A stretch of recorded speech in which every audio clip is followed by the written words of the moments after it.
Boa tarde, pessoal. Beleza? Obrigado por terem vindo. Sei que o tempo hoje é corrido para todo mundo, né? Ainda mais do meio do mês em diante. Geralmente está correndo para fechar o mês, né? Então, obrigado mesmo. Obrigado pela presença e pelo tempo. Eu sei que o assunto interessa a todo mundo, né?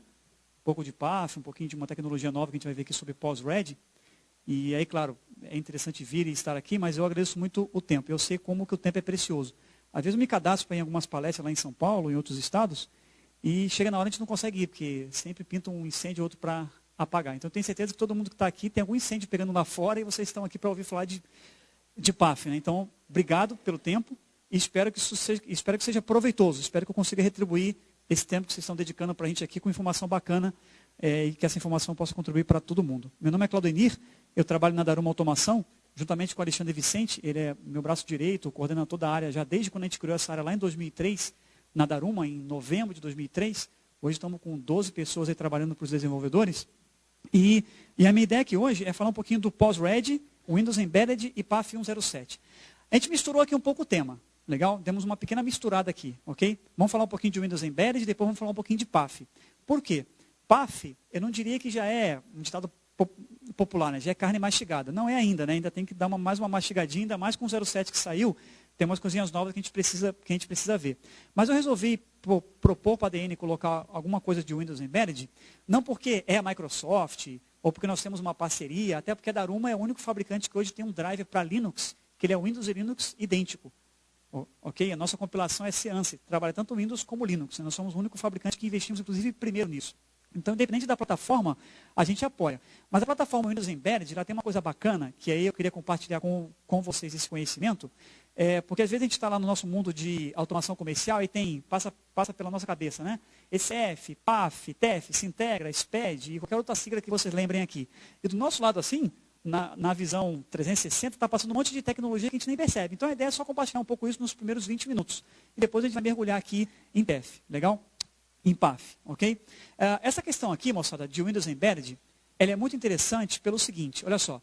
Todo mundo aqui já foi alguma vez no supermercado, ou no estacionamento, ou em qualquer estabelecimento comercial, e olhou para o checkout do cara, olhou para o ponto de venda dele e falou assim, puxa vida, esse cara tem um computador melhor do que eu. Até porque hoje você não consegue mais comprar Pentium, essas coisas, né? Hoje é só Core 3, Core 4, não é isso? Você não consegue mais comprar uma maquininha. Compra uma maquininha que você encontra aí, um Pentium 100. Não tem mais isso, né? Você não consegue encontrar mais, ok? E se encontra, não é tão confiável assim.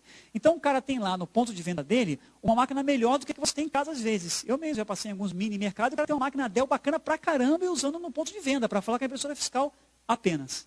Isso acontece. Legal? E muito, ok? Quando, talvez, nesses pontos de venda, um microterminal, por exemplo, serviria, atenderia a necessidade dele. Vou te dar um exemplo. O cara de um estacionamento, ok? Que está gerenciando um estacionamento. O microterminal com display de 2 linhas resolve a vida dele, porque o que ele precisa saber, alguns estacionamentos, lógico, o que ele precisa saber é horário de entrada, horário de sair da placa e quanto é que ele vai calcular ali para cobrar o cara. Pega o tiquezinho ou o cupom fiscal e entrega para ele, boa. Supermercado é mais ou menos assim também. Ok? Tanto que o monitor que o lojista do supermercado usa, não é nem para o operador, né? É para o cliente via compra, ok? Porque o operador ele faz interação com um tecladinho de 2 linhas, que é o tal do teclado burro, não é isso? Que a gente chama de teclado burro, né? Onde tem um computador, um teclado burro pegado nele, e a aplicação fica verificando se alguém teclou alguma coisinha ali ou não, e falando com o display, perfeito? E quando a gente olha para aquele computador ali, a gente nota que não está legal. Talvez não é o cara para estar ali. Ali poderia estar uma máquina mais magra, mais enxuta. Talvez não precisaria estar um Windows 7 Professional, né? Porque vista ninguém vai colocar, lógico, né? Ali não precisava estar um Windows 7 Professional com 2 GB de RAM ou 4 GB de RAM. Ok? O cara consegue ter uma máquina magra. Isso é um lado da história. Só que tem um outro lado da história que é o seguinte, quando a gente fala de máquina magra para o ponto de venda, a gente cai na linha dos microterminais. Ainda é microterminal mesmo, não é teclado burro, não. É microterminal mesmo, que muitos dos fabricantes, inclusive a Daruma, tem um microterminalzinho pequenininho, baratinho, para o cara que não quer PC, não quer software, só quer atender o cupom fiscal e tem um software embarcado nele dentro de um EPROM. E até então, moçada, para você programar para um cara desse, você tinha que ser nerd, porque o cara tinha que usar ou C ou Assembler, ok? Ou não tinha que ter família, porque o cara ia passar dias programando ali, tá? Porque realmente era difícil, era custoso. Sistema operacional próprio, linguagem própria, e muitas vezes o SDK, a ferramenta que você usava para programar, era próprio. Legal? E aí é que veio a ideia do Windows Embedded. O que é o Windows Embedded? É uma iniciativa da Microsoft, que na comunidade Linux já existia com louvor, que é o seguinte, é você pegar o Windows e quebrar ele em 2.000 pedaços, o coração dele, o kernel dele, você quebra em 2.000 pedaços. E aí você pega só o pedacinho que você quer, ok? Numa ferramenta chamada Platform Builder, gerador de plataforma. Você pega só o pedacinho que você quer. Você pega os pedacinhos que você quer, chipa um CD e instala o Windows naquela plataforma, naquele processador. Só que você chega no nível de falar assim, eu quero criar o meu Windows, por exemplo, XP Embedded, ok? Que rode num processador Atom com 512 de RAM, numa flash EEPROM de 256 MB. São tamanhos que a gente nem escuta mais falar aqui, né? 256 MB, 512 MB, ok? Você consegue colocar um Windows em hardware que antes era inacessível para os desenvolvedores, para os programadores, ok? De maneira que a ideia do Windows Embedded é exatamente isso. Ele ser dedicado, ele ser único. Um exemplo disso, talvez, e que vários fabricantes têm, a Daruma também tem, é esse PCzinho aqui, ó. Isso aqui é um PC embarcado.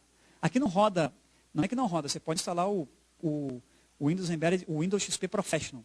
Mas aqui está rodando o Windows XP Embedded. E um case de sucesso que a gente teve foi colocando esse cara aqui em apenas 256 MB. Colocamos o XP em 100 MB, com os componentes principais que precisava.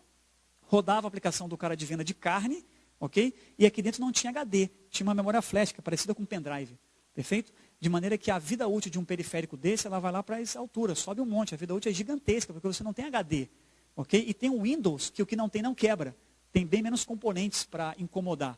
E mais ainda, é um Windows sob medida. Ele é customizado.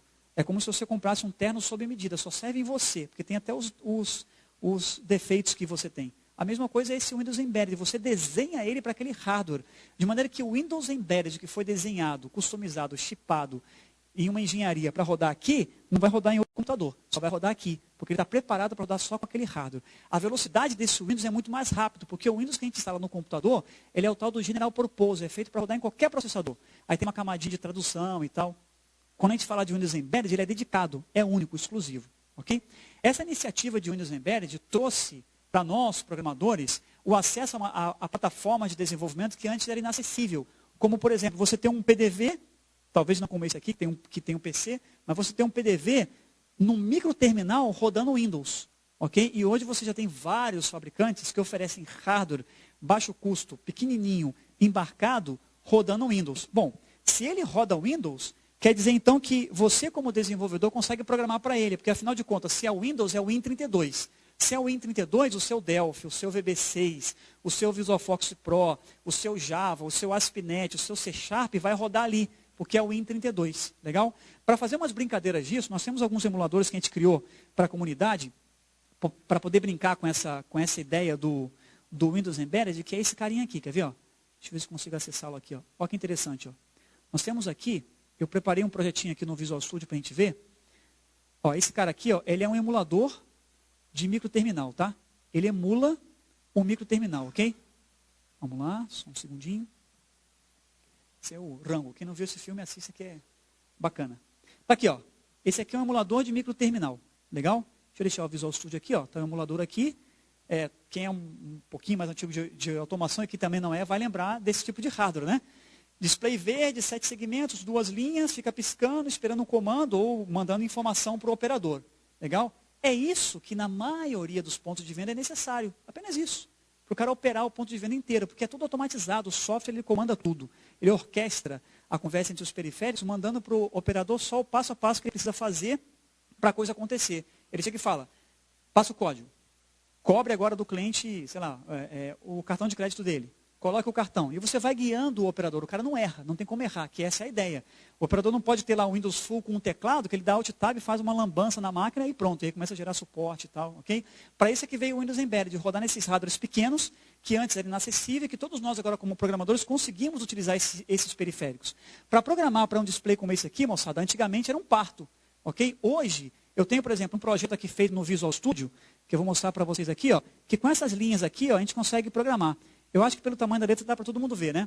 Por exemplo, se a gente quer limpar o display, ele está ali, ó, limpar 0/limpar, parecido com tag HTML, ok? Parecido com XML, não tem todo o XML.org compliance que eles pedem. Se eu quero imprimir um texto, está ali, ó, imprimir texto, o código, né? O texto que eu quero imprimir, barra texto, barra imprimir. E assim vai. Ou seja, em alto nível, na minha linguagem, eu consigo falar com um hardware de baixo nível, que antes era inacessível. Por quê? Porque tal hardware está rodando o Windows Embedded. Se é o Windows, é o Win32. Se é o Win32, eu consigo usar qualquer linguagem Windows Based, baseada no Windows, para programar para periféricos assim. Aqui eu estou chamando uma DLL. DLL é Windows. DLL qualquer linguagem chama. Ok? Inclusive Java, através de wrapper, JNI e tal. Perfeito? E você consegue ter acesso a hardwares assim. Eu vou rodar essa aplicação aqui para vocês verem o efeito dela. Olha que bacana. Essa aplicação aqui foi uma demonstração que a gente fez na América Latina. E aqui, ó, ele já está pedindo para mim, quando eu mandei rodar a aplicação, a DLL já identificou o display e já printou o texto lá de código de produto. Que é essa segunda linha aqui, ó, código de produto. Está printando lá, né? Ok? Ele está pedindo o código. Se a gente colocar o código aqui, ó, olha que interessante, ó. Ok? Aí tem uma coisa bacana. Enquanto eu estou digitando aqui no meu teclado do computador, ele é diferente do teclado burro. Quem usa o teclado burro aqui sabe que qualquer tecla pressionada, o teu software tem que capturar e você ir lá no display e printar. Perfeito? Alguns teclados chegam nesse nível. Aqui é PS2, não precisa esquentar a cabeça com isso. É como se aquilo ali, ó, é como se o código do produto e o espaço que está do lado, ele fosse um text box. Ok? Text box é fácil para quem programa em Windows entender. É um text box, eu estou digitando. Quando eu falo com text box no Windows, não preciso ficar monitorando as teclas que são digitadas. O Windows cuida disso para mim. Tem uma camada de teclado que ele já cuida já. Ok? E aí eu vou dar o Enter aqui, ó. Enter. E ele foi lá, consultou o produto e trouxe lá. Você tem suco de laranja, caixa, cada um custa R$30, você tem no estoque 18 caras. Perfeito? E toda essa printagem, essa conversa com display, entrada e saída, foi feita em alto nível. Sem precisar escovar bit, sem precisar conhecer o protocolo dos segmentos do display para trabalhar. Perfeito? Apenas com um tag XML. A aplicação que está rodando ali, ó, foi feita nessas linhas aqui, ó, apenas essas linhas aqui, tá vendo? Claro que aqui não tem consulta banco, né? Quando eu digitasse o código, eu pegaria esse código, consultaria o banco, traria os dados e mostraria. Aqui eu estou mostrando os dados fixos, tá vendo? Suco de laranja, valor 30, que é o que está aparecendo ali. Bacana isso aqui, né? Em alto nível você consegue acessar hardware que antes não era possível, ok? E dá para brincar mais ainda. Por exemplo, você pode perguntar assim, tá, legal, mas e se eu tenho, por exemplo, um cartão de banda magnética, que geralmente o microterminal tem um cartão de banda magnética para chave de operador, autorizar um desconto, fazer alguma outra coisa. Você pode brincar também com esse simulador que a gente fez aqui, ó, de banda magnética, que você chega aqui e fala assim, ó, viu, banda magnética, está aqui o cara, ó. Ok? E aí você pode pedir aqui para ele esperar o código do produto, ó, código do produto. Eu venho aqui na banda magnética, cadastro um código para brincar na aplicação, ok? E falo para ele, ó, já que está cadastrado agora, eu gostaria que, por favor, você passasse o cartão. Passa o cartão. Ele consultou e mostrou. Feito essa brincadeira com periféricos baixo nível no microterminal, você consegue fazer. Por quê? Porque é o Windows Embedded. Se é o Windows Embedded, está rodando num hardware que antes era inacessível. Agora é acessível porque é o Windows Embedded, o Win32. Se é o Win32, eu consumo DLLs. Se eu consigo consumir DLL, qualquer linguagem Windows consegue usar. Perfeito? Aí você pode brincar mais ainda. Você fala assim, tá, mas e se eu meter um leitor de código de barras aí? Como é que funcionaria? Então você vem aqui, botão direito, View, leitor de código de barras. Aí que você tem um emuladorzinho de leitor de código de barras, onde você consegue chegar aqui e falar o seguinte, ó, passa o produto para mim. Aí você vem aqui na barra, cadastra o código da barra que você quer, ok? E pede para ele o seguinte, ó, agora eu quero que você leia o produto, ó, ler o código de barras. Ele vai ler e vai consultar o produto para você também. Perfeito? O microterminal geralmente tem um teclado que não é igual ao teclado de computador. Os microterminais que rodam Windows se comportam igual ao teclado de computador. É PS2. É um gerenciamento que você não precisa fazer. Entrou no teclado, vai para o text box. Entrou no teclado, vai para o display, como eu mostrei ali, né? Estou digitando e está mostrando no display automaticamente. Aqui eu não fiz código nenhum para o que eu digito, coloque nesse display. Apenas pedi um campo dizendo, aguarde o código do produto aí. Perfeito? Mas o teclado físico, geralmente, ele é programável, porque o cara não vai ter um PS2 grandão de 64 teclas. Geralmente o teclado é programável. O cara até destaca o teclado e coloca uma figura de um produto ali, né? Coca-Cola, hambúrguer, batata, de maneira que o operador não erra. Ele sabe que aquele é o botão que ele tem que apertar e nenhum outro. Dinheiro, cheque, cartão, perfeito? E o cara relayouta o teclado. E aí, para você brincar com esse relayouts de teclado, o emulador de teclado ele também tem esse carinha aqui, ó, teclado, tá vendo? E aqui você consegue chegar nesse tecladinho aqui, ó, e brincar com ele nesse nível aqui, ó, botão direito, você vem aqui, você consegue editar a tecla e dizer que tecla que você quer que apareça para a sua aplicação quando o cara pressionar. Letra A, letra D, letra C, letra H, F1, F2, você programa no módulo virtual. Legal? Só que tudo isso aqui, moçada, é bacana, é legal, e só é possível que você tenha um Windows Embedded por baixo disso, gerenciando toda essa periferia baixo nível, que antes não era tão fácil assim. Se o cara quisesse fazer um software para microterminal, ok? Ele teria que penar um pouco mais complicado, mas o Windows Embedded veio para auxiliar nisso. Ele consegue usar uma linguagem alto nível, VB, C Sharp, Delphi, qualquer outra linguagem, ok? Onde ele consegue ter um software embarcado em um hardware que antes era inacessível. Legal? Esse emulador aqui, ele é gratuito. Não é aquele que você vai usar 30 dias e depois, pam, compra a versão online. Não é. É gratuito mesmo. Você pode usar quanto tempo você necessitar. Onde é que eu baixo esse emulador? Fácil. www.desenvolvedoresdaruma.com.br. Tá fácil, né? desenvolvedoresdaruma.com.br. Esse é o portal que a gente tem para a comunidade de desenvolvedores, onde você consegue entrar lá e baixar um microterminal, que é esse portal aqui, tá? Que estou mostrando para vocês agora. Tá? desenvolvedoresdaruma.com.br. Se vocês olharem aqui, ó, tem até um bannerzinho aqui falando desse emulador. Tá aqui, ó. O 5 aqui, ó. Esse é o emulador, tá vendo? Clica no banner, vai baixar o zip, com tudo que você precisa de pacote de DLLs para trabalhar, inclusive fontes aí em Delphi, VB, VB6, VBNet, perfeito? Você consegue utilizar. Essa é a coisa legal do Windows Embedded, te dá acesso a hardware que antes você não tinha acesso a esse tipo de hardware. E hoje ele sobe o nível para você trabalhar. Beleza? Essa é mais ou menos a proposta do Windows Embedded. O Windows Post-Ready, ele vem para ocupar um espaço que talvez na automação comercial não tinha, que era um Windows para ponto de venda, dedicado para ponto de venda, ok? Com a promessa futura de, quem sabe, ter até todos os protocolos de impressora fiscal ali dentro. A única dificuldade de não ter todos os protocolos de impressora fiscal ainda é porque as impressoras falam idiomas diferentes, né?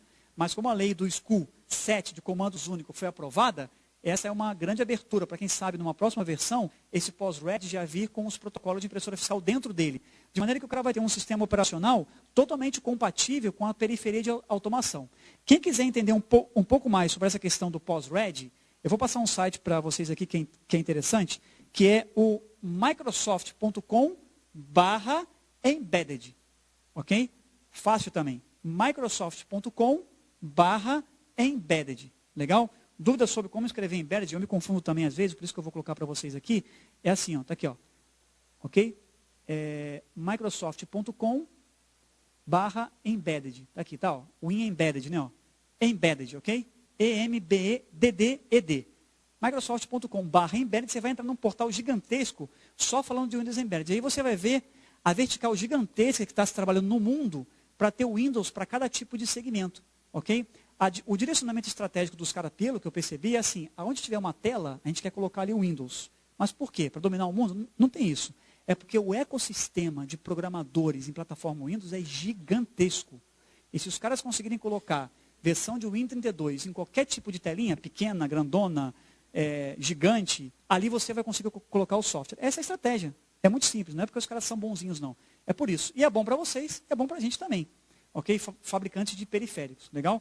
Esse é mais ou menos o recado que eu queria passar para vocês de Windows Embedded. Um outro recado bacana é que é o seguinte, ó, tá tendo muita onda de tablet, né? Tablet. Tablet é uma divisão também de sistemas embedded. Legal? Você tem aí, por exemplo, eu tenho um tablet rodando o Android, que é o Honeycomb, que é o Shun da Motorola, bacana, super rápido, demais. Muitos aqui devem ter o iPad, seja um ou seja o 2, mas o negócio está andando muito rápido, moçada. É uma tecnologia que está vindo muito rápido. E talvez ainda tenha alguma sinergia com a automação. Não consegui ver muita coisa ainda, mas talvez tenha sinergia com a automação. Uma prova de que está andando rápido, só para a gente relembrar, sabe quando foi lançado o primeiro tablet para o mundo, lá com o Steve Jobs, aquele cara show de bola, fantástico. Ele lançou o primeiro tablet, foi abril do ano passado. Rapidinho, né?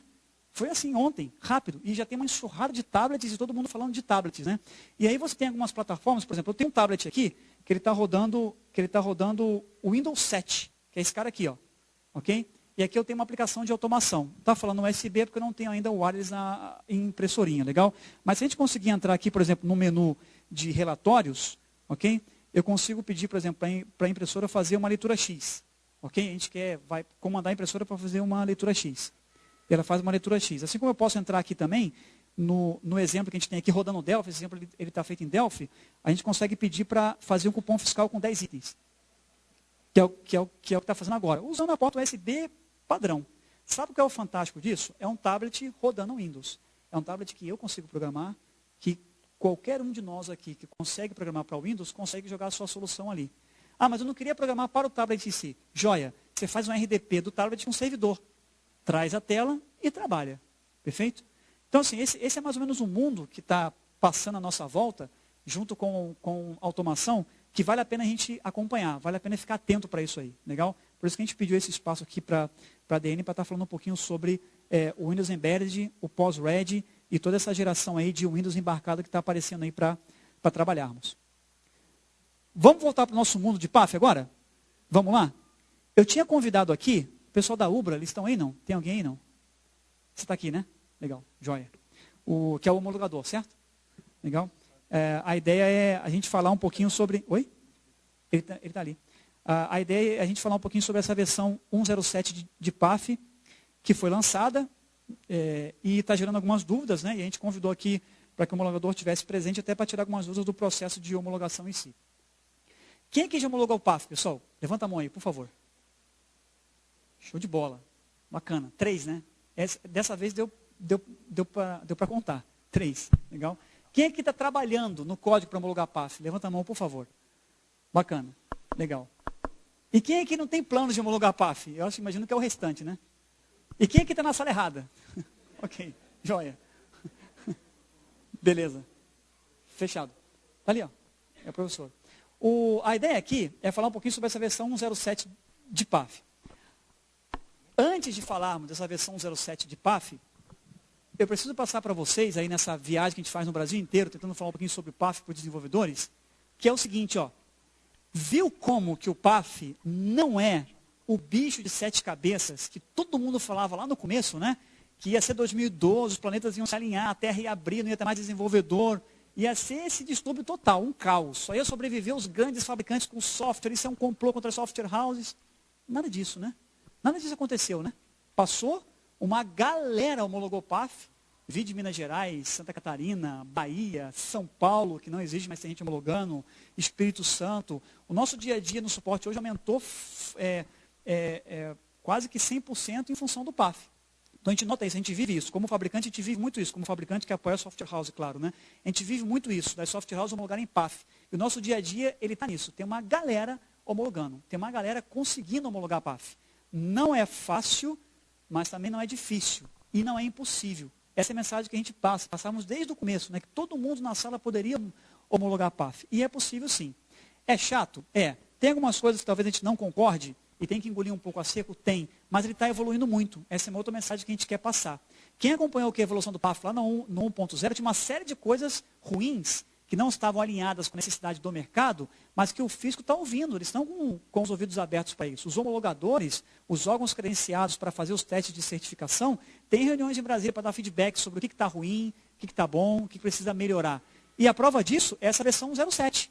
Já tem uma versão 1.07. Se fosse assim, estaria só lá no ATCOTEP 17 pronto, acabou. E pararia lá. Legal? Então a evolução aconteceu, muito feedback as software houses deram, os homologadores levaram isso para cima para o comitê de PAF em Brasília, e aí a coisa vai melhorando, vai se ajustando. E queira ou não, moçada, o PAF é aquele discurso que a gente sempre usa, que é um discurso verdadeiro. Ele veio para unificar um pouco os conceitos. O que é concomitância? É isso aqui, pronto. Qualquer estado do Brasil que você for, isso aqui é concomitância. O que é pré-venda? É isso aqui e ponto. Qualquer estado do Brasil que você for, isso aqui é pré-venda. Ele veio para unificar esse conceito, de maneira que você elimina um belo percentual dos ifs que você colocava no seu código antes, né? If Minas Gerais, eles pedem isso. If Bahia, eles pedem isso. If Paraná, não faz nada, não pedem nada. If São Paulo, pede isso. Então, assim, esses ifs acabaram, reduziram drasticamente. Acho que 90 e alguma coisa por cento foram reduzidos, ok? Porque o PAF veio para unificar um pouco esse conceito, legal? E cumprir com essa missão de unificar o conceito. Então, todos nós aqui podemos sim homologar PAF.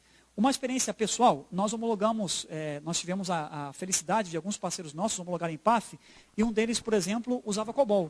Quem programa em COBOL aqui? Não precisa ficar com vergonha não, pode levantar a mão. Aí, ó, tá vendo? Tem uma galera aqui, tá vendo? Viu aí? Isso aí. Coragem. Isso, então. E tem gente homologando em COBOL PAF sem problema algum. Ok? A gente brinca, mas homologa. Teve um cara que homologou em MAMPS, ok? Que é uma linguagem paralela, ou surgiu na mesma data que o COBOL, que é o MAMPS. E o cara não conseguia fazer assinatura digital. A gente deu toda uma solução de assinatura digital para ele, que é o que eu vou falar aqui agora também. Legal? Então, é possível. Não tem nada de novo no PAF que vocês, talvez inconscientemente, já façam hoje. Ok? É braçal, é codificar. Apenas isso. Vai travar um pouquinho o PDV, deixar algumas opções que você não pode mais usar, mas você consegue usar. Ok? Então, o PAF vem não como nosso inimigo, vem ao nosso auxílio para unificar isso aí e deixar o mercado até mais competitivo para todo mundo. Bom, antes de falar do PAF 107, quero falar de dois conceitos aqui importantes sobre o PAF, que tem confundido um pouco. Legal? O primeiro deles é a pré-venda. Ok? A pré-venda. Tá? Vamos pensar um pouquinho, moçada, no modelo de pré-venda. Ok? O que é a pré-venda? Eu até brinco que a pré-venda é a pré-venda, é um passo antes da venda. Ok? Mas se a gente for pensar e fizemos um quadro mental aqui, ó, de um estabelecimento com pré-venda, ele é mais ou menos assim, né? Lá no fundo está o cara fazendo os pedidos, né? Você vai até lá e fala, como medicamento, né? Você vai na farmácia, aí você faz o seu pedido, ele te dá um númerozinho de identificação, não é isso? Você leva até o caixa coloca o código no sistema, puxa na tela o que você pediu e joga na impressora. Correto? Mais ou menos isso a pré-venda, né? Ok? E é assim que funciona a pré-venda hoje. Nós desenvolvemos um conceito bacana de pré-venda alinhado com o PAF e alinhado com a legislação fiscal que vem trazer uma inovação, para inovar, para ajudar. Essa é a ideia, e sair da vala comum. Porque esse F hoje, queira ou não, está caindo um pouco na vala comum, todo mundo tem, os fabricantes têm DLL e tal. Como é que a gente se diferencia, auxilia a software house nisso, já com o OPAF? Nós criamos um módulo na impressora chamado modo pré-venda. Ok? E esse modo pré-venda, homologado, certinho, certificado, como é que ele funciona? Ele funciona assim, ó. Se o cara sai lá do balcão de atendimento com o código de pré-venda e vai até o caixa, nesse momento você gerou uma pré-venda com código, conforme o PAF pede, dentro desse TXT ou desse arquivo XML, tem os itens que o cara está comprando, correto? Ok? Então esses itens vai lá para o PDV, aí o PDV pega esse arquivo e joga na impressora fiscal. Jogar na impressora fiscal, entre aspas, porque todo mundo aqui sabe que a impressora fiscal não aceita jogar um buffer gigantesco para ela, correto? Não é isso? É item a item. Eu mando um item, ela me responde, vendido. Próximo item, vendido. Próximo item, vendido. É com mensagem e feedback, não é isso? Ó? Venda aí, ela te devolve, vendi. Vende o próximo, ela te devolve, vendi. Então, por mais que você tenha uma impressora rápida, você tem esse gargalo de venda item a item. Mais ou menos assim, quer ver? Ó? O Alexandre vai fazer uma demo aqui. Eu vou mudar rapidinho aqui para a máquina dele para vocês verem essa tela de pré-venda que a gente montou, para poder brincar com isso. Onde a gente tem uma venda concomitante, ok? Item a item, e uma venda com pré-venda. Quem já assistiu o vídeo lá no Channel 9 pode observar mais ou menos a velocidade disso, mas é legal ver online aí e ver o código também disso aí rodando, para ver que não tem truque nenhum de DLL, truque nenhum de impressora. Na verdade, o que nós investimos foi em tecnologia de impressão, ok? Esse está o diferencial nosso, na tecnologia de impressão em si, ok? Aqui você tem uma tela de um sistema que a gente fez em C#, depois o Alexandre vai mostrar o fonte aí para nós. Ele vai, está na com o mesmo? Tá, né? Então, nós vamos escolher aqui uma venda de 10 itens, ok? Uma pré-venda, uma comanda de número 10, que tem 10 itens, por coincidência, e ele vai fazer a venda. Olha como é que é feita a venda. Vai lá, Alexandre. Ok? Item a item, né? Legal? Fecha aí, Alexandre, a venda. De novo.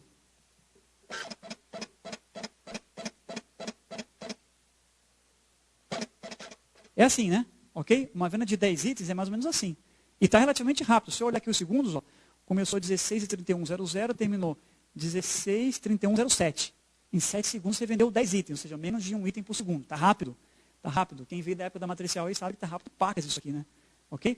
Mas se você tem, por exemplo, um restaurante em que o cara tem uma conta gigantesca, uma balada, uma casa de show que dá 3 horas da manhã, o cara quer vazar, todo mundo querendo ir embora e a pré-venda do cara é gigantesca, o cara tem lá a fichinha que ele saiu consumindo em vários locais do bar, e ele chega no caixa, o sistema já sabe o que ele consumiu e o cara quer pagar e ir embora, e uma galera querer fazer isso ao mesmo tempo, sabe que isso aqui fica uma eternidade. Perfeito? Porque você tem lá uma conta gigantesca, várias mesas, e você precisa imprimir isso. Restaurante, farmácia, danceterias, onde o cara vai consumindo pela fichinha, ou seja, onde tem a pré-venda com bastante itens, ok? Aí nós criamos um modo, se você puder entrar no software e sair de novo, nós criamos um modo, só para a gente mostrar o código-fonte, tá? Nós criamos um modo chamado modo pré-venda, ok? Onde nesse modo pré-venda funciona assim, quer ver? Ó? O Alexandre vai rodar aqui a aplicação, só um minutinho que ele está fazendo um load solution project. Você estava com ele carregado já? Não. No C#? Ainda não. Tá bom. Então vamos lá, ele vai digitar aqui a pré-venda, segura aí, de número 50. Essa pré-venda de número 50, moçada, tem 50 itens. Não vamos fazer diferente agora. Vamos jogar esses caras na tela e depois na impressora fiscal. Ok? Vamos lá, Alexandre. Ó, tá na tela, agora eu vou jogar na impressora fiscal. Pronto, imprimiu. Rápido, né? Super rápido. Vai de novo. De novo. Imprimiu 50 itens. Perfeito? Super rápido. Isso aqui é um modo chamado modo pré-venda, onde o mecanismo de impressão ele trabalha de maneira diferente, que ele continua aquecido para receber o próximo item. E esse delay que dava na venda anterior de tec, tec, tec, tec, tec, ele foi eliminado. Ok? Quando você liga o modo pré-venda, é apenas ligar. Ah, mas, Claudinei, é minha rotina de software. Não vai ter que ser alterada? E se no meio um item não for vendido? Continua a mesma coisa, porque tem que obedecer a legislação, tem que ser concomitante. Manda um item, a impressora responde. Manda um item, a impressora responde. Manda um item, a impressora responde. Continua a mesma coisa. Querem ver a prova disso? Olha que bacana, ó. Dá uma olhada no fonte aqui, quer ver? Ó? Desce um pouquinho, Alexandre, lá no fonte de venda. Aqui a gente fez comunicação direta, tá? Ó, tá aqui, ó. Esse é o for de venda, quer ver? Ó? Você está me deixando tonto, cara. Quer ver? Desce mais um pouquinho aí. Vai na venda, Vai na venda lá. Mais um pouquinho. Lá no for. Vê se vocês acham um for aí. For. Cadê o for? Levaram o for embora.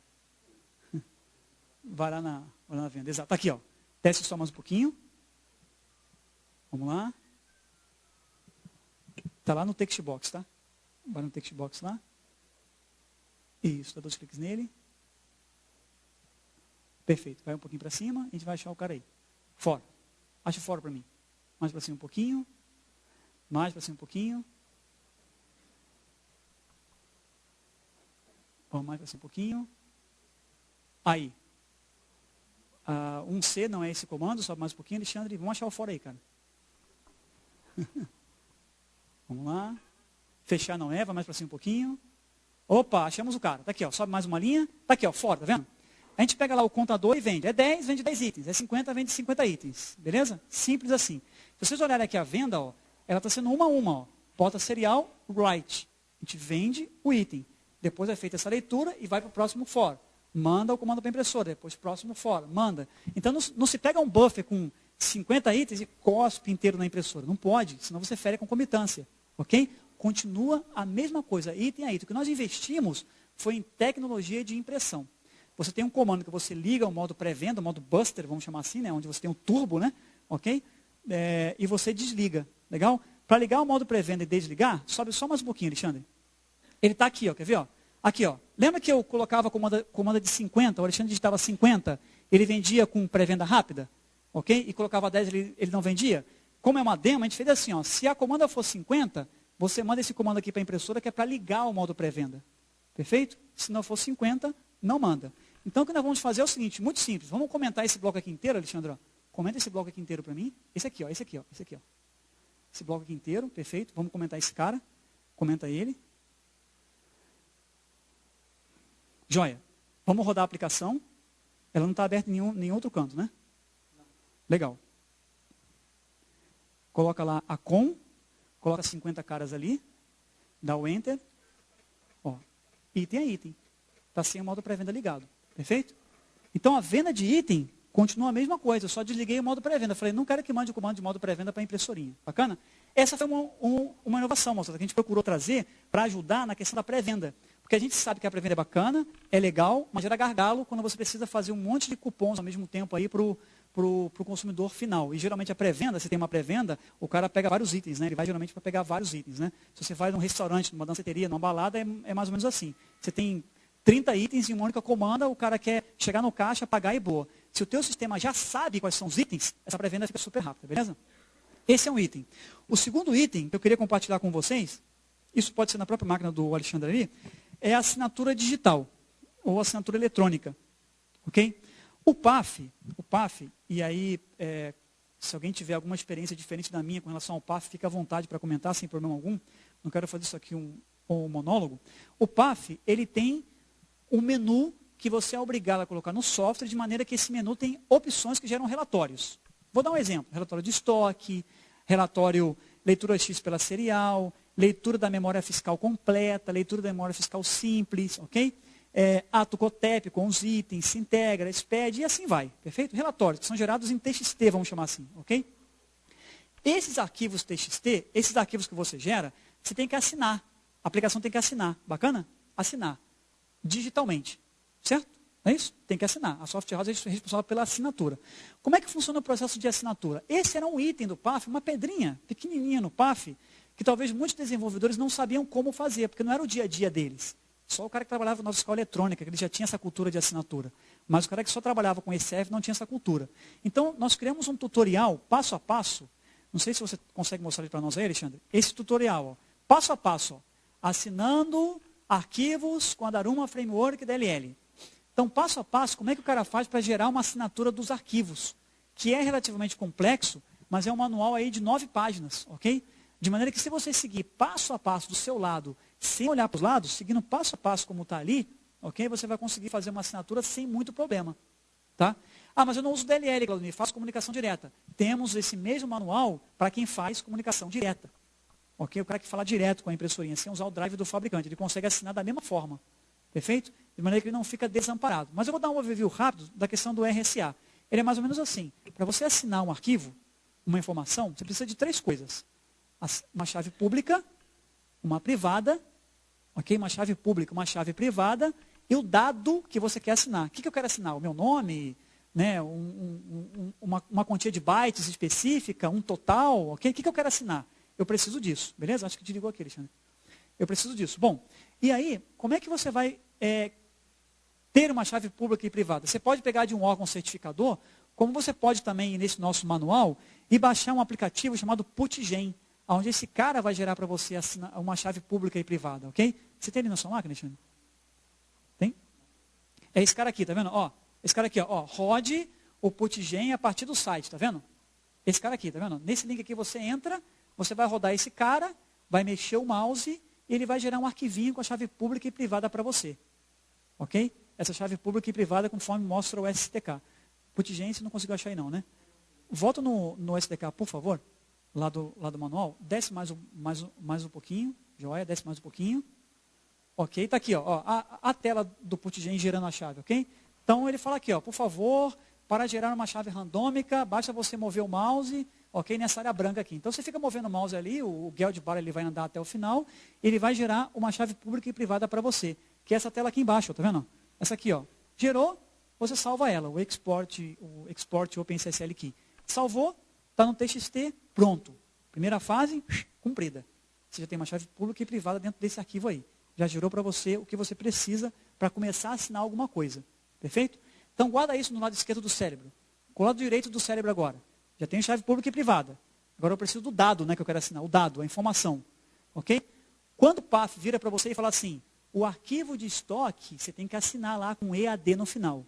O arquivo LMFC, você tem que assinar lá com EAD no final. Não é que você vai assinar o arquivo inteiro. Os 1024 bytes, os 2 MB de memória. Ok? Na verdade, o que você vai fazer vai pegar o TXT, vai passar um MD5 em todo ele. MD5, vamos só lembrar, tá? É um algoritmozinho que ele vai fazer no hora exclusivo com os bytes. No final, ele vai te dar 32 bytes. É como se fosse a tua digital aqui, tá? Se eu mexer alguma coisa no arquivo, aquele MD5 não vai bater mais. Ok? É só uma garantia, é um checksum. Quem já trabalhou com impressora aqui já percebeu isso, né? Eu vou mandar uma informação para a impressora, eu somo todos os bytes e no final tem uma checagemzinha para saber se os bytes do outro lado chegaram certinho ou não. Então você faz um MD5 desse arquivo inteiro. O resultado desse MD5 são 32 caracteres. É esse dado que você vai assinar. Perfeito? É isso. Você vai assinar o MD5. Perfeito? Bom, beleza, Claudinei, legal. Como é que eu assino? Como é que eu gero MD5? Quase todos os fabricantes têm uma DLL que te auxilia nisso. Ok? Uma função que você passa para ele, gera o MD5, já faz a assinatura, já carrega, já entrega para você e boa. Ok? Você não precisa sofrer com essa questão de assinatura, legal? E tudo com a impressora desligada, inclusive. O Alexandre tem nesse SDK aqui, ó, uma chamada para DLL, certo, Alexandre? Só mostra para nós ali a chamada para DLL que faz a assinatura para o desenvolvedor. Esse aqui, ó, essa chamada aqui ela está em Delphi, tá vendo? Ok? Então ele passa aqui, ó, ele passa o caminho do arquivo, né? Aqui, ó, passa o caminho onde está o arquivo que você quer assinar, ó, caminho do arquivo que você quer assinar, e pronto, a DLL vai lá pegar a sua chave que foi gerada, vai pegar o arquivo que você quer assinar, A DLL vai fazer o MD5, vai gerar esse algoritmo para você, vai assinar esse MD5 e vai te entregar. Perfeito? Que o resultado lá vai ser 256 bytes lá da assinatura. Tá? Então, essa questão da assinatura, para a gente não se prolongar mais, não sofra. Okay? O fabricante tem que te suportar nisso. Peça auxílio nisso. Senão você vai gastar bastante tempo e talvez não vai chegar no resultado esperado nisso. Perfeito? Alguma dúvida aqui, pessoal, com a questão da assinatura e da pré-venda? Alguma dúvida? Tranquilo? Beleza? Desenvolvedoresdaruma.com.br, você baixa todos esses manuais aqui, ó, no banner principal do site. Deixa eu mostrar para vocês aqui. Ó. Aqui, ó. Deixa eu voltar aqui então. Aqui no site, a gente separou uma área. Deixa eu mostrar para vocês aqui, para quando vocês entrarem lá. Aqui, ó. Aqui no primeiro item, se eu não me engano, vamos ver aqui. Não, primeiro é o Twitter, segundo, terceiro, quarto, esse cara aqui, ó. Tá aqui, ó, PAF. Beleza? Então você vai clicar nesse cara aí, ele vai trazer um zip para você. Dentro desse zip vai estar todos esses manuais, inclusive com código-fonte para você trabalhar. Perfeito? Joia? Aí você consegue assinar, fazer MD5, gerar assinatura, gerar os arquivos que o menu fiscal pede, ok? Fazer toda essa atividade que eu falei para vocês aqui. Legal? Vamos lá, pessoal. Principais mudanças na versão 1.05, ok? Eu vou compartilhar um PPT que o pessoal da Polimig distribuiu para o Brasil inteiro, que ele fala um pouquinho das obrigações da 1.05. Legal? E aí, depois a gente vai falar um pouquinho aqui sobre as obrigações locais e o homologador local da UBRA pode nos auxiliar para entender um pouco como é que funciona esse processo de homologação. Legal? Eu vou destacar algumas coisas aqui que são interessantes vocês saberem como é que é o funcionamento dele. Quem aqui trabalha com posto de gasolina, pessoal? Para combustível. Legal. Tem um item aqui, ó, de combustível, que ele é um novo requisito e que vale bastante a pena estar atento para esse cara aqui. Isso aqui é um resumo também, está no nosso site, para vocês verem como é que ele funciona. Que é esse cara aqui, ó, tá? Você vai identificar, junto ao concentrador, se teve abastecimentos que não geraram cupom fiscal e no final do dia vai ter que gerar. Mas o mais que você precisa se adaptar, o que vai dar mais trabalho para se adaptar é esse cara aqui, ó. O PAF-SF deve impedir o registro de combustíveis em cupom fiscal emitido sem que a integração com o concentrador previsto no requisito 35 esteja funcionando. Perfeito? Então, se o concentrador de bomba estiver com algum problema, desligado, offline, alguma outra coisa assim, não vai poder emitir cupom. Ok? Porque ele tem sempre que estar consultando o concentrador de bomba nisso. Teve uma soft house em um evento anterior que falou assim, tá, e aí? Passa a cordinha no poço, né? Passa a corda lá, passa a corrente e boa. Como está aqui, é assim. Perfeito? Como está aqui, é assim. Tem que ser totalmente automatizado agora. E muitas soft houses perguntavam para a gente, tá, mas eu tenho aqui a bomba ainda mecânica, não é automatizada, não consigo ler, não tem serial e tal, tem que migrar, porque é legislação, né? Então você precisa fazer essa migração. Beleza? Essa migração é quase que mandatória no PAF para quem trabalha com postos de combustíveis. Legal? Um outro item que eu preciso passar para vocês aqui é a questão do DAV. Ok? Todo mundo lembra aqui que o DAV, ele era o orçamento, lembra? Tinha uma diferença muito clara entre DAV e pré-venda. Pré-venda é tudo isso que eu expliquei para vocês aqui, né? O cara vai lá, escolhe os produtos dele, vai no caixa, leva e imprime boa. Perfeito? Aquilo é uma pré-venda. DAV era o recurso que as software houses utilizavam para fazer o orçamento. Tudo bem? O orçamento. Imprimia lá um orçamento para o cara, eu quero meu orçamento impresso. Beleza, está aqui, ó, impresso. Não pode se usar, você poderia fazer o DAV no gerencial, ainda pode, no gerencial da impressora, ou numa impressora com tamanho específico, não pode ser uma mini impressora, uma impressora de tamanho específico, e você poderia imprimir com uma numeração lógica e tal, e entregar para o teu cliente esse orçamento. Agora, o PAF 107, ele fala assim, ó, somente poderá ter funcionalidade de DAV se a empresa tiver funcionalidade de pré-venda. Perfeito? Ok? Você só pode ter DAV se você tiver pré-venda. Tá? Então, se você tiver pré-venda, aí você pode usar o DAV. Antes, quando você ia fazer uma homologação, você dizia o que você tem na sua aplicação. Eu faço venda concomitante, eu tenho DAV, eu tenho pré-venda. Ou, eu faço venda concomitante, eu só tenho DAV. Não marcava pré-venda. Ou, faço venda concomitante e não tenho DAV, só tenho pré-venda. Não faço orçamento, não faço nenhum tipo de emissão que não seja impressora fiscal. Perfeito? E agora não, agora você é obrigado, nessa questão da pré-venda aqui, ó, somente poderá ter funcionalidade de DAV se a empresa tiver a pré-venda. Perfeito? Ok? Então, quem hoje usa DAV, tem que colocar no software a pré-venda. Alguma dúvida? Opa, diga lá. Bem, tranquilo, na luta.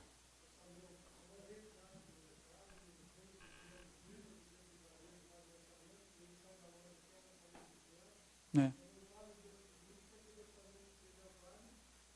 Né?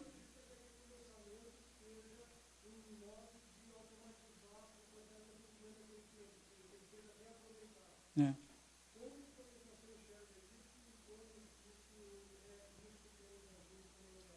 Boa, tua pergunta é boa.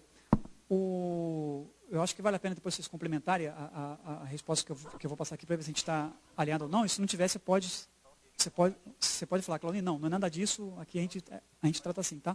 Essa questão que você levantou é importante, a pergunta é ótima, legal, muito boa, que é a questão do DAV ser utilizado como orçamento, ser reaproveitado e isso agilizar um pouco as vendas em si, né? Processo automatizado, senão a gente volta a 10 anos atrás, né? E fica tudo na canetinha, no papel de pão e entrega para o cara. É importante isso. Antes de eu responder isso, deixa eu só complementar uma informação aqui, que é uma outra dúvida que apareceu antes, que é o seguinte. Claudinei, mas o meu cliente não tem pré-venda horas. E aqui diz que para eu usar o DAV, eu tenho que ter pré-venda. Você tem que ter no software. O seu software tem que estar habilitado para usar pré-venda. Não que o teu cliente seja obrigado a emitir uma pré-venda, fazer todo o processo de pré-venda, ter os cartõezinhos que vai colocar as vendas, levar no caixa, entendeu? Então, às vezes, a software house, ela trabalha com uma série de clientes que não tem pré-venda, mas pela natureza, conforme você falou, DAV, ok? Você pode usar, você pode continuar fazendo DAV, desde que nos testes, no roteiro de homologação, seja executado também os testes de pré-venda, tá? Diga lá.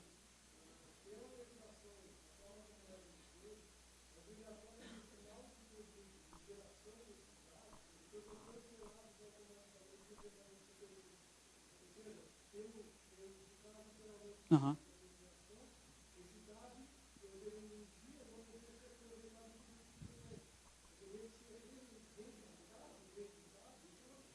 Boa. Então, eu senti um pouco de revolta na sua voz aí, mas vamos lá. Mas vamos lá, boa. Tá certo. Mas deixa eu só comer o bife anterior aí. Quando ele comentou do cliente fazer um DAV hoje e voltar amanhã, e querer falar assim, eu tive aqui ontem, né? Não é isso? Eu trouxe o DAV e tal, você consegue me fazer essa venda aqui? Perfeito? O que nós conseguimos entender do PAF, em conversa com os certificadores, é assim, realmente um DAV, ele não pode ser reaproveitado, do tipo, eu pegar o DAV 594 de ontem e reimprimir hoje o DAV de número 594, ok? O DAV, uma vez impresso, ele não é cancelado, ele tem que estar armazenado lá pelo período de 5 anos, professor? 5 anos, né? Ele tem que estar lá armazenado no período de 5 anos, perfeito? Tem que estar lá guardadinho. Ele não tem mais essa questão de eu eliminar do meu banco de dados, certo? Ele fica permanente lá, ok? Agora, nada impede de programaticamente, na programação, na linha de código, você falar assim, o teu DAV é o 528, legal. Eu vou pegar aqueles itens lá e vou criar um DAV novo, o 692. Perfeito? Continua automatizado. Perfeito? Só vai ter uma linha ou dois mais de código para você recuperar eletronicamente esse DAV e criar um segundo. Isso aí é possível, certo? Isso aí é possível. Perfeito? Você consegue usar isso. Tá mais calmo? Beleza, fantástico. Bacana. Mais alguma dúvida, pessoal, sobre o PAF? Mas pega leve, sua pergunta foi meio pesada. Mais alguma dúvida sobre o DAV, pessoal? Alguma dúvida? Aham.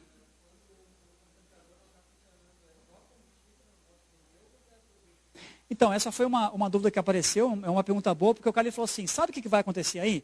Quando o FISO colocou esse requisito aí? O que vai acontecer é o seguinte, o cara vai vender lubrificante como se fosse combustível. Porque ali não diz lubrificante, filtro de óleo, né? E ele vai acabar achando uma forma de vender o lubrificante lá com preço de combustível e ele não vai parar o posto dele, porque ele precisa faturar, entendeu? Isso é um item que não está muito bem fechado no PAF, né? Está uma discussão isso aí, né? Na lista que vocês participam entre os homologadores, né? Perfeito. Então isso aí não tá totalmente fechado ainda, tá? Mas se o concentrador não estiver funcionando, o professor ele pode vender os outros itens do poço, né? Que é a latinha de óleo e tal, né? Certo? Perfeito? Não pode vender latinha de gasolina, tá? É latinha de óleo, beleza? Legal? Bom, tem uma... Diga lá. Claro, claro.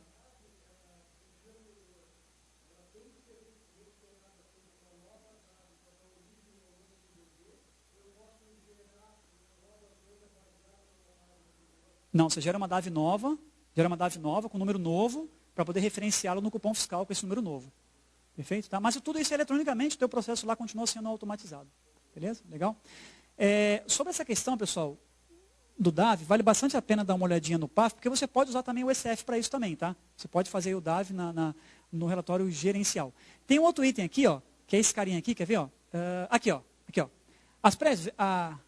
A pré-venda não poderá ser mais lançada na frente de loja, devendo dessa forma ser lançada no terminal distinto da frente de loja. E aí, vamos parar para pensar um pouco, tá? Isso aqui, moçada, o fisco, né? Vocês software house, nós fabricantes e os certificadores, nós somos todos passageiros de um ônibus. Quem manda nesse ônibus é a lei, junto com a fiscalização. A lei que fala assim, ó, tira a cabeça da janela, senta aqui, para de gritar, você desce, você sobe. São eles, nós somos passageiros, né? Os certificadores, inclusive, eles colocam conforme ou não conforme, certo? Eles não falam assim, homologado, não é isso? Você fala, a lista de não conformidade é essa, a lista de conformidade é essa, legal? Onde é que eu quero chegar? Isso aqui, infelizmente, o PAF, às vezes ele evolui, e às vezes ele retrocede um pouquinho, exatamente como quem tem filho aqui vai saber o que eu estou querendo dizer, exatamente como nossos filhos, ok? Às vezes, você fala para o seu filho assim, cara, não passa nessa porta. Cara, não passa nessa porta. Aí na terceira vez você vai lá e fecha, não é isso? Ok? Você não deixa mais ela aberta, confiando que ele não vai passar mais. A mesma coisa é aqui.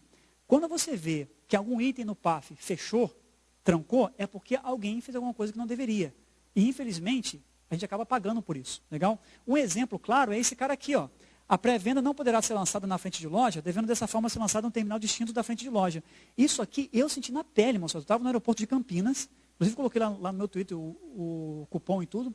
Estava no aeroporto de Campinas, no caixa tinha um ECF, ok? E uma não fiscal. E ela emitia os pedidos para o bar, né? Para tomar o café, e emitia o cupom de quem pedisse. Porque, na verdade, o que vocês acham que ela entregava? O cupom ou o pedidinho? O pedido.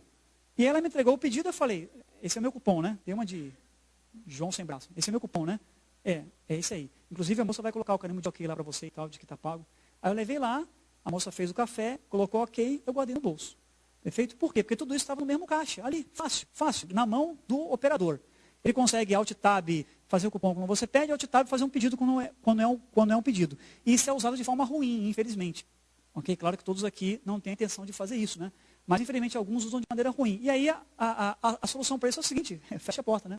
Você não passa mais aqui. Né? E aí foi que teve a ideia de, vamos separar agora.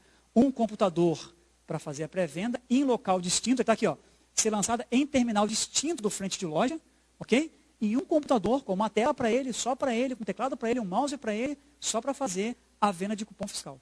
Perfeito? Oi? Você pode ficar um computador do lado do outro? Como é que é o nome da tua software house? Não, tá bom. Então, professor, acho que no recibo de pagamento não pode, né? Ficar lá o computador da pré-venda, né? Exato. Não conseguindo constatar isso, né? Mas o ideal é que não, né?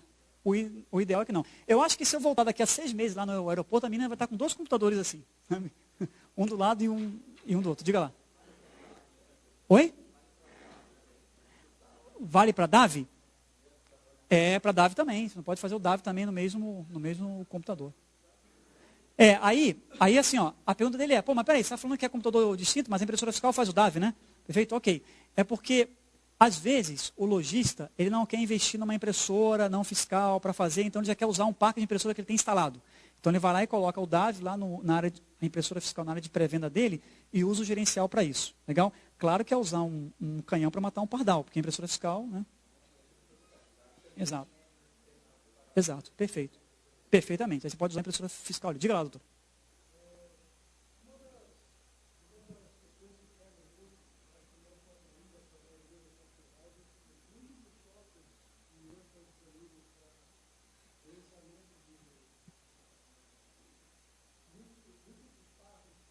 Aham.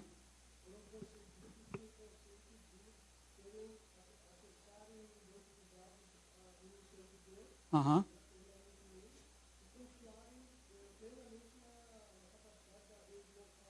Perfeito. Sempre online, né?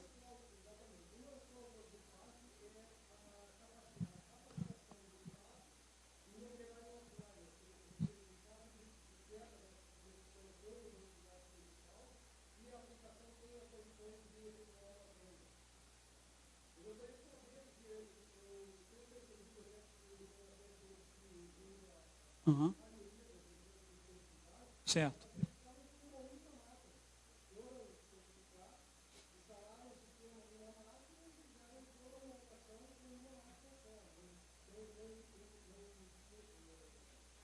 Não levaram o ambiente cliente-servidor, online, né?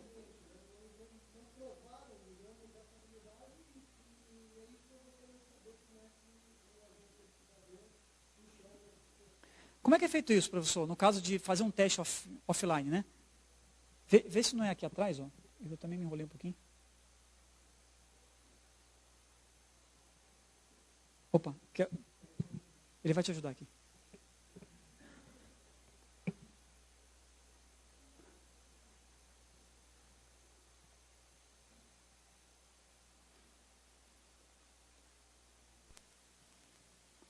Ligou aí, chefe, o segundo microfone? Ah, ele estava dormindo aqui. Acordou? Beleza? Obrigado. Brincadeira, tá? Brincadeira. Ele deu uma cotovelada ali, ele acordou, né? Valeu. Diga lá. Esse é um dos primeiros testes, inclusive, um dos primeiros testes do roteiro. E normalmente a gente, quando tem muitas empresas que levam o ambiente montado, e a gente aí faz a simulação, ou então quando é uma máquina só, a gente pede para parar o banco, né? E aí faz os testes como se tivesse não conectado ao banco. Né? É isso que a gente faz.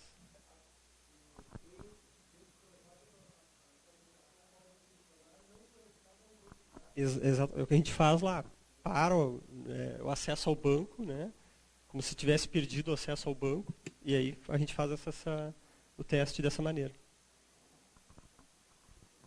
Ou seja, por exemplo, eu estou lá com o SQL rodando, eu paro o serviço do SQL de conexão, e aí você observa que o serviço do banco está parado, que a aplicação não consegue mais acessar o banco, e fala, faz um cupom agora. Mas é só o cupom, né? Não fala assim, faz o SPED, faz o Sinteg. Só o cupom. O teste é para emitir um cupom nessa situação. Então, se a Softhouse tiver um módulozinho, unicamente para emissão de cupom, offline, ele consegue passar nesse teste, né? Okay?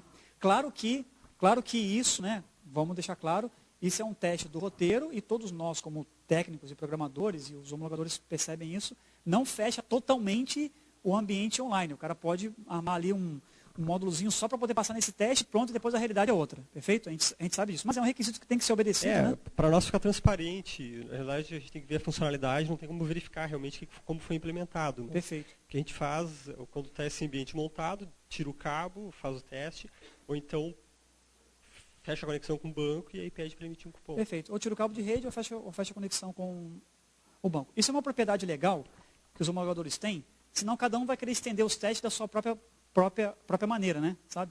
Então ele segue exatamente o roteiro como está ali. A gente segue bem o roteiro. A função do homologador lá pega o roteiro, senta do lado e segue exatamente o que está o roteiro. Perfeito. Ali.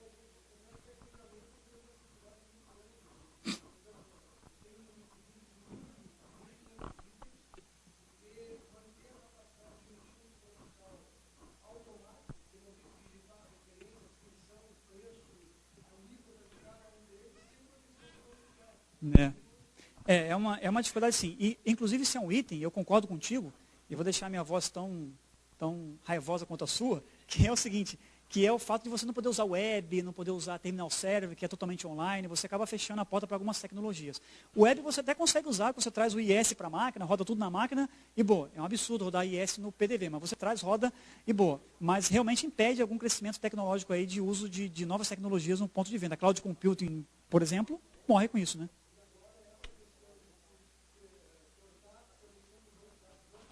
Uhum. Na verdade ele corta a conexão com o banco.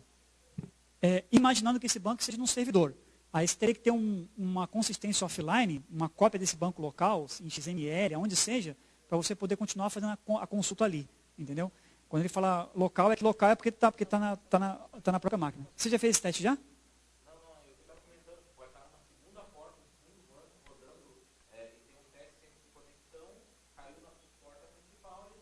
Vai para a segunda porta. Perfeito. Pequenininho, embarcado. Perfeito. Mas é um item que tem que se preocupar que antes não teria.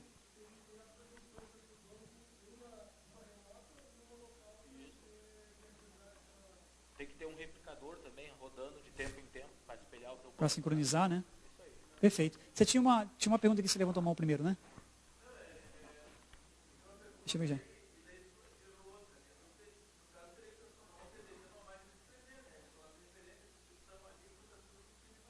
Na verdade, se você tem uma consciência local com o banco, você continua consultando esse banco para fazer as vendas, entendeu?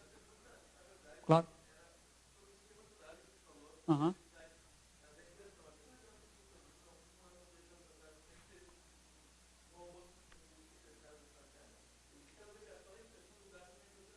Aham.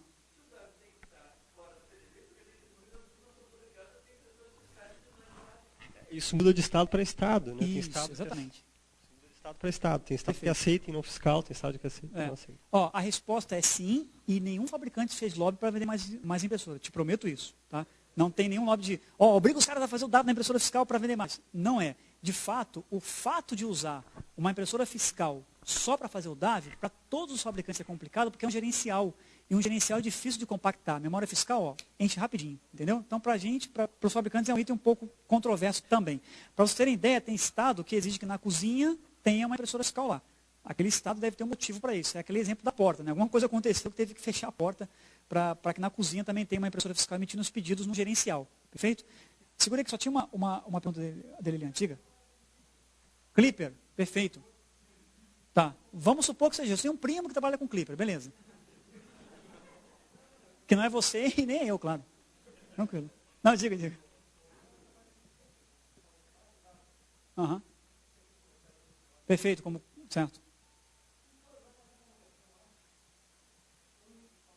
Uhum. É. Tem um cara que fez uma O homologação papel em do Clipper. homologador vai colocar que aquele item não está conforme, Não está conforme. emite o laudo. Ou então, sabe o que um cara faz quando o banco de dados ele é DBF ou algum outro tipo de banco, você não tem conexão física? Ele renomeia o banco e aí a aplicação não consegue mais enxergar o banco. Também é uma alternativa só para provar de forma idônea que aquele banco realmente não tá sendo usado, entendeu? Talvez essa seja uma alternativa muito baixo nível, né? Mas é uma alternativa, tá? O quê? Não, você consegue homologar, por que não? Cobol e Clipper você consegue homologar. Na questão de banco, você faria isso. Você sempre teria um replicador do seu DBF local, ok? Sei lá, online.dbf, local.dbf, você vai alimentando online, sincronizando com o DBF local e você renomeia o online e passa a usar o local. Seria uma forma de tentar provar para o homologador de que em rede ele realmente está usando um banco de dados local. Tá? É uma maneira, tá? Tô dando umas viajadas aqui, né? Diga lá.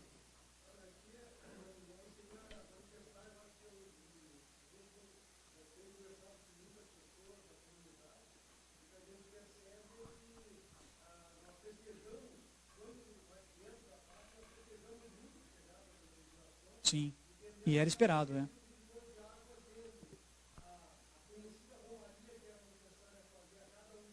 No Brasil inteiro, né?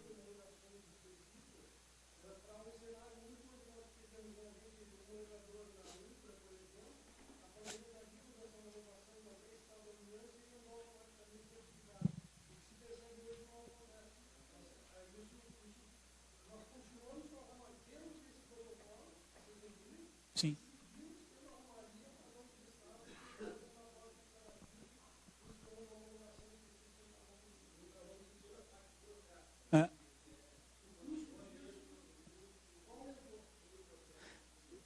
Eu senti um pouco de revolta na sua voz e lágrima nos olhos agora, entendeu? Mas é o seguinte, você tem razão, isso realmente acontece, tá?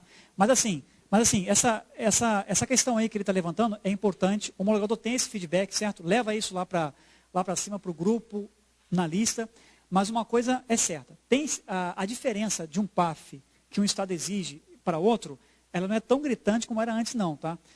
Até onde a gente sabe, a diferença está muito baseada na questão do DAV, que ainda é uma controvérsia, sabe? Tem Estado que aceita só na fiscal, tem Estado que aceita na fiscal e na não fiscal. Esse é um dos itens mais controversos entre os Estados. Mas você não precisa ir até, por exemplo, Vitória ou então Rio de Janeiro e fazer o teste. Você não precisa, tá? Isso aí não. Perfeito, mas você não precisa ir lá e fazer a homologação como você tem que sentar aqui junto com o homologador da Ubra e fazer a homologação. Isso não precisa fazer, entendeu? Esse custo de viagem e tal. Cartorial sim, porque até a gente vive em um país que tem 27 países dentro, né? E tem diferença de UF e tal, realmente aí já entra até numa questão política isso. Mas não nos resolveu 100%, e concordo contigo. Para o fabricante de automação, ele sofre também com isso, porque quanto mais sofre no mercado, mais impressoras, maior é a comunidade. Isso aí é um item que vale muito a pena levar para cima, o fisco está atento a isso para tentar dar uma nivelada mínima, né? Diga lá.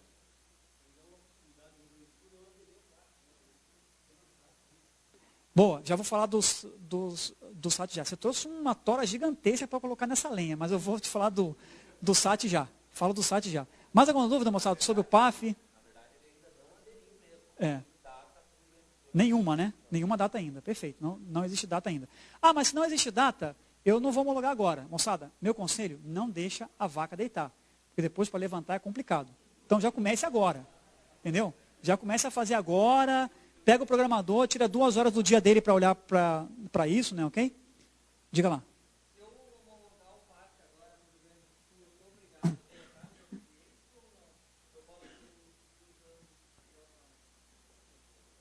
Você consegue responder? Se ele homologar agora no Rio Grande do Sul, vai ter o MD5, ele é obrigado? Se quiser se homologar agora, ser obrigado a usar. A colocar aquela versão de PAF nos clientes dele. Aqui no Rio Grande do Sul, isso. Eu creio que não. Porque não exige, né? Não teria porque usar uma versão homologada, poderia utilizar outra versão, poderia ter uma versão pronta. Até o conselho se preparar, de repente não precisa nem homologar, deixa ela, pega o roteiro, deixa ela redonda com o roteiro, a tua versão, né? Já está preparado, quando tu quiser homologar, está pronto para homologar. Não aconselho nem homologar, porque vale por 1 ano, de repente passa 1 ano, tu gastou o investimento da homologação, passou 1 ano, tu vai gastar esse dinheiro, vai ter que homologar de novo daqui a 1 ano. Olha que bacana, tá vendo? Esse feedback do homologador é importante, porque a gente escuta de uma software house ou outra, não escutei de ninguém aqui ainda, mas a gente escuta de uma software house ou outra, que o homologador está ganhando dinheiro, que aquilo ali virou uma fábrica, agora é uma indústria, mas não é. Tá vendo? Ele está dizendo o seguinte, cara, prepara, mas não leva lá para homologar. Deixa aí, né? Deixa pronto aí. Talvez quando a lei for publicada, daqui a 3 meses vou exigir PAF. Aí você vai lá e faz a homologação. Bacana isso aí, né? Legal? Mais alguma dúvida? Diga lá, doutor. Uhum.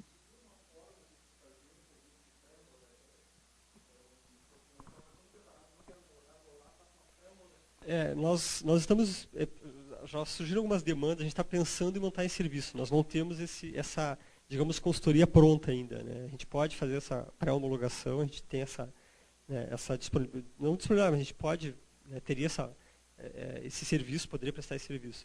Mas a gente não tem ainda esse serviço disponível, né? A gente está para implantar, até porque a procura aqui no Rio Grande do Sul é baixa, né? A gente atende basicamente quem é daqui e atende outros estados, então a gente não teve uma demanda ainda que justificasse a implantação desse serviço. Mas a gente está à disposição, bacana, né? Depois eu vou colocar o site, vou colocar. Quem quiser ir tirando algumas dúvidas, entrando em contato já para se preparar. No final eu vou digitar no PPT aqui, o professor passa, que eu vou deixar para o pessoal aqui. Bacana? Bom, pessoal, é isso. Sobre a questão do DAV, da pré-venda, e tem só 2 itens que eu preciso passar para você. Quer falar alguma coisa, Rogério?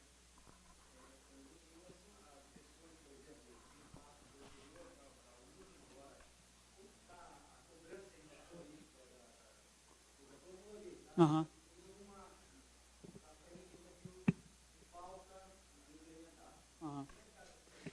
Boa. Perfeito. O PAF 107, quem for agendar uma homologação, ou quem já agendou desde abril, tá, que é o mês passado, né? Abril, isso, que é o mês passado, 1º de abril para cá, ok? Já tem que se submeter ao PAF 107. Tá? Ah, mas eu marquei minha homologação lá em abril, eu vou fazer agora. Já é o PAF 107 já, perfeito? Ou seja, o período aí prescricional é do mês anterior para esse, já é baseado já no PAF 107. Poxa, mas eu estou quase finalizando a minha homologação na semana que vem e eu estou no PAF 106. Beleza, faz uma adaptaçãozinha para o 107, requer umas adaptações às vezes um pouquinho drásticas, como a pré-venda, se você não tiver só uso DAV, tem que fazer a pré-venda junto, prepara ele e faz a homologação, tá? Esse é mais ou menos a cobrança que está sendo feita do 107. O Brasil inteiro já está exigindo já ao 07, qualquer que seja o homologador, tá bom? Beleza? Tem um item aqui, pessoal, que preciso passar para vocês, que é o estoque, tá? Isso aqui é um item que muita gente reclamava. Estoque online, estoque online, estoque online. Isso não dá, não pode funcionar totalmente online. Então agora você tem 2 itens lá no menu fiscal, que é o estoque total e o estoque parcial. Perfeito? Estoque total é tudo, parcial é uma parte dele, legal?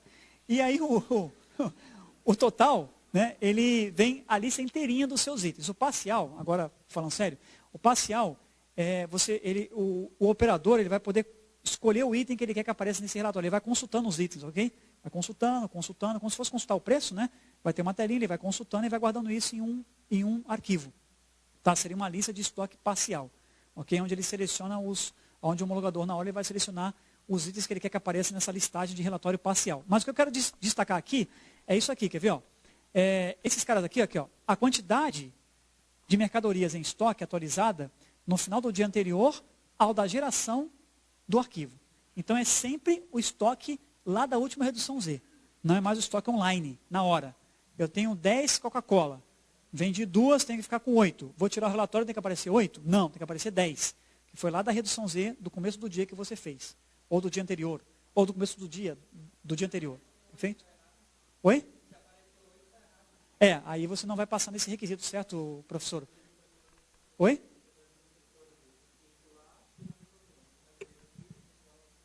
Perfeito, mas é referente ao dia fiscal do estabelecimento, entendeu?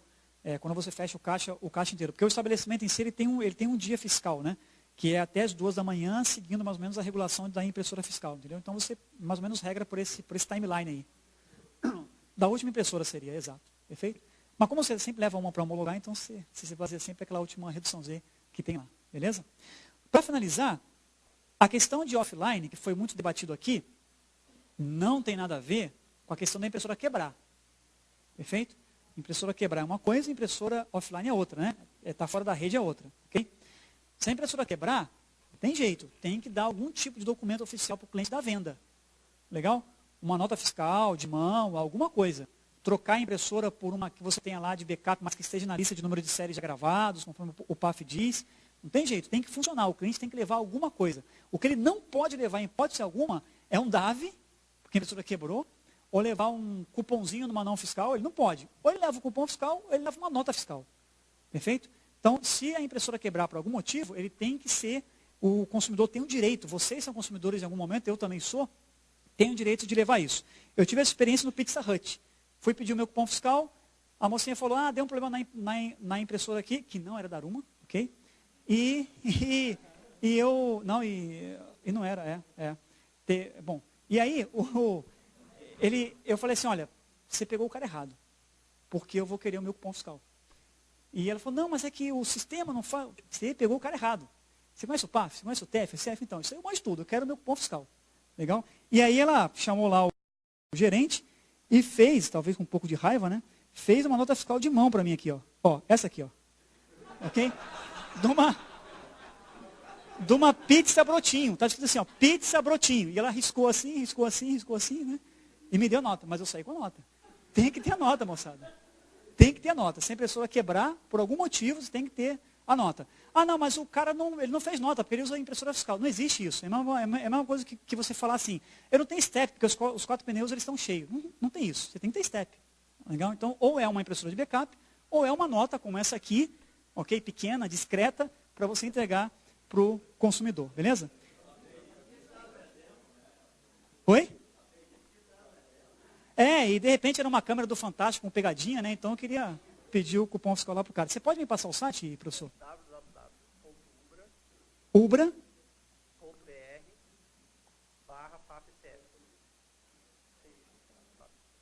Assim, né? Perfeito. Esse é o site. www.ubra.br/PAFCF. Moçada, a Daruma está à total disposição para auxiliá-los nesse processo e aproveitem que a lei aqui não está em vigor ainda, aproveitem esse momento de calmaria para homologar o PAF, legal? Nós temos um laboratório completo em São José dos Campos, tem 12 pessoas só para trabalhar com desenvolvedores, o Alexandre é quem lidera esse grupo todo, podemos recebê-lo lá sem problema nenhum, não tem custo algum, claro, você paga a sua passagem, vai lá, a gente recebe você passa o dia com a gente te ajuda item a item do PAF a fazer a homologação, o Alexandre recebeu várias pessoas lá, né? Passou o dia, fez um pente fino em cada item do PAF, ok?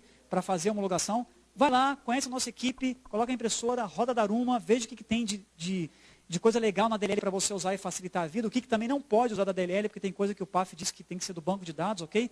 A gente está à inteira disposição para recebê-los lá em São José dos Campos, em São Paulo, para visitar o nosso laboratório e passar o dia com a nossa equipe sobre isso. Quer falar alguma coisa?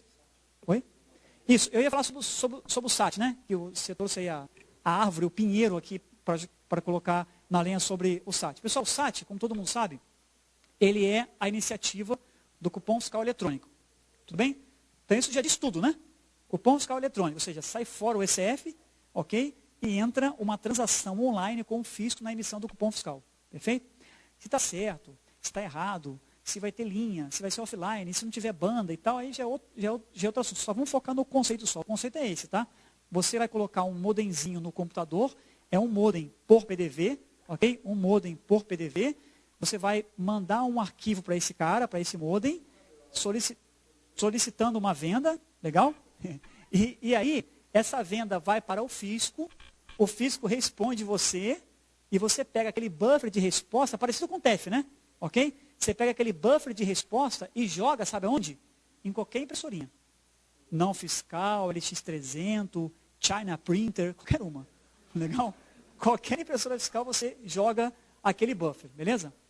Pessoal, a ideia é fantástica. A Daruma está dentro.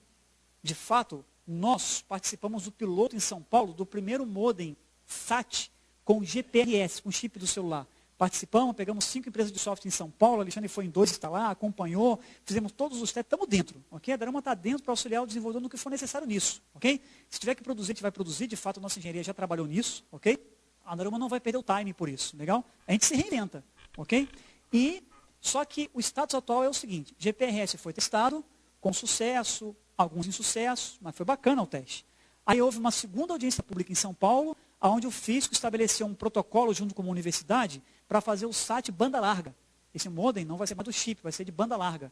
Você pluga o cabo azul nele, ou através de roteadores e tal, pluga um cabo azul nele, e ele vai falar diretamente com o fisco através da banda larga, porque o custo é menor, o cara já tem internet na loja e tal. Esse modem, esse SAT, esse aparelho, esse equipamento com banda larga, para mandar o cupom diretamente para o fisco, nenhum fabricante ainda recebeu.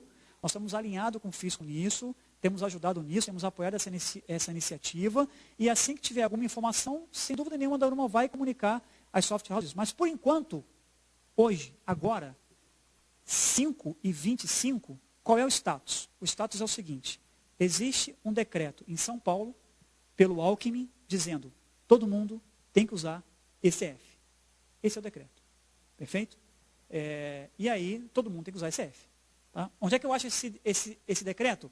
Lá no nosso Twitter, www.twitter.com/darumadeveloper, ok? Ou vai no nosso site, desenvolvedoresdaruma.com.br, clica no banner Twitter e você vai ser levado para ele, ok? Então lá, se você fizer um filtro lá e buscar decreto, você vai ter lá o decreto do Alckmin exigindo que São Paulo inteiro use o ECF, ok? Isso sempre foi exigido, é interessante ter um reforço disso como prova de que, moçada, é o ECF.